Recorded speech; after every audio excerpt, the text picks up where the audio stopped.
Yo guys, how's it going? And welcome back to another video. I am joined by Mr. RM again. Thank you so much for joining us. Thanks for having me, M-Bone. It was a great week last weekend. Dude, you absolutely killed it. Again, guys, if you have not been getting involved, make sure you guys do. I'm going to quickly have RM go over last week's results, and then we'll hop into his week 4 picks. Yeah, so last week on this video, I gave away 7 picks, all for free in this video. So it's, generosity is key. Yeah. But we actually went 5-2. Wow. We had the Dolphins on Thursday night. They won that pretty easily. We had Washington. They did not cover. Patriots, Lions, Chiefs, Bears, and Falcons over 47.5. And then we lost on the Giants under against the 49ers. So one thing I've seen you tweet a few times, but I just want to kind of talk about in the video really quickly. You always take Patrick Mahomes plus points, right? I will never bet against Patrick Mahomes as an underdog. There's no way. I'm a big Tom Brady fan, and I think Patrick Mahomes is the greatest quarterback of all time. Yeah, he's so special. But anyways, let's look at week 4 and what you have for us. Yeah, so I'm actually breaking M-Bone's heart with my very first pick of the week.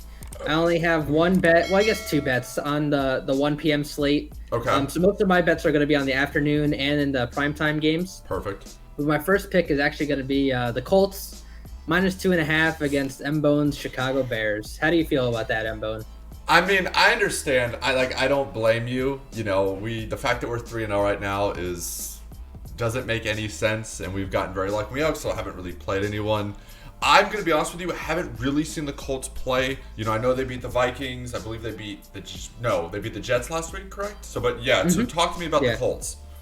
All right, so the Colts, they actually have the best defense in the NFL if you go by DVOA, which is an advanced defensive metric put out by Football Outsiders every year. And basically what it does, it accounts for matchup and injuries and basically any single effect that it may have in the game to give you a key number on defense. So the Colts have the number 1 best defense in the NFL as of today based on that stat.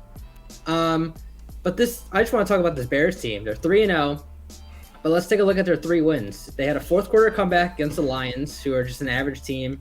And Matt Stafford, he threw that late interception to basically give the Bears an opportunity to come back.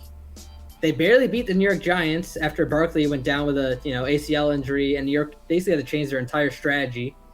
And then, the epic collapse by the Falcons yet again.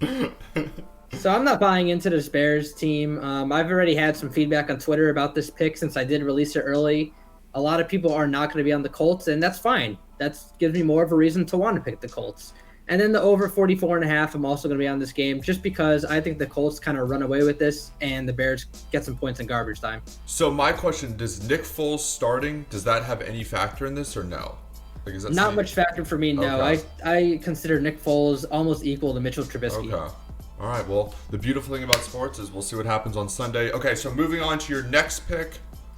Baltimore Ravens, they got embarrassed last night to the Kansas City Chiefs. They gave up almost 600 yards of offense. Wow. They barely got, I don't know if they got over 300 yards in offense themselves, but it was just a bad game overall. Washington, they're awful. Dwayne Haskins, not the answer. This is basically his do or die spot as a starter, and it's not good to be doing that against a Ravens team who just got blown out at home on prime time.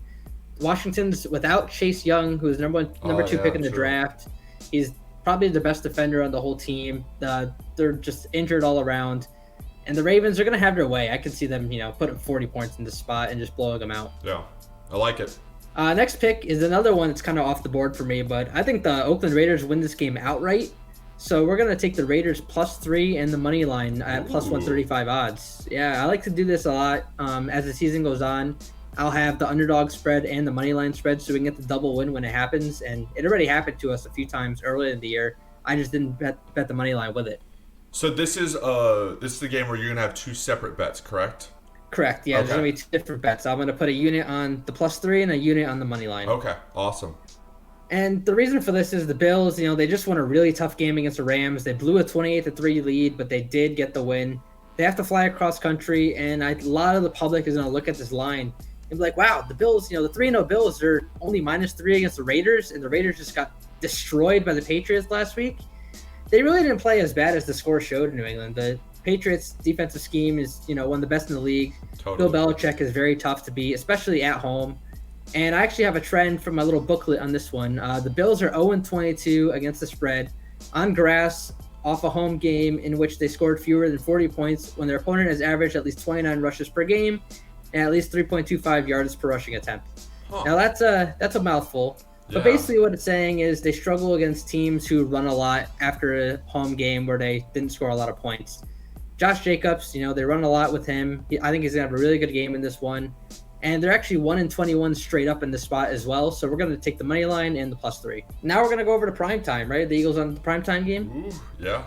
They are 0-3 against the spread this year. They're 0-2-1 straight up. They have looked really bad. They're going against the 49ers, though, and they're 7-point underdogs. I think 7 points is just a little bit too much for this spot. I don't know if the Eagles are going to win this game outright, but I do see them covering. Teams who have not covered in weeks 1 through 3 and are on the road are actually 8-3-1 against the spread since 2014.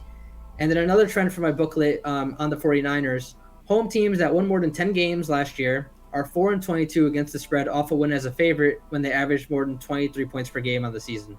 49ers fit the trend, so fly, Eagles fly. There you go.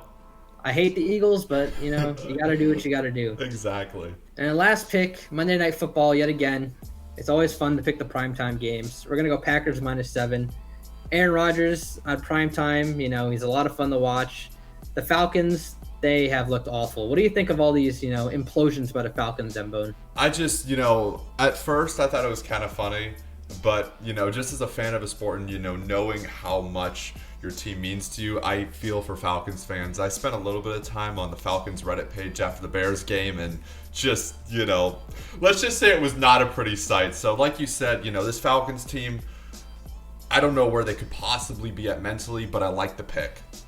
Yeah, it's really tough to come off, 2 losses like that. Dan Quinn's probably fighting for his job in this game, to be completely honest with you. I don't know if he's going to make it through the next 2 weeks or so.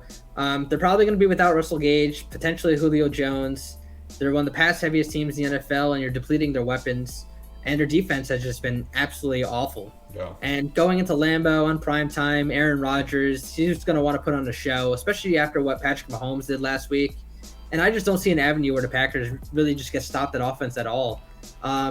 Falcons have struggled against pass-catching running backs for the last 3 or 4 years now, and Aaron Jones is outstanding when it comes to that. And so we're just going to ride the Packers on the primetime here. I know it's kind of a square pick. A lot of the public is going to be on this, but I like it.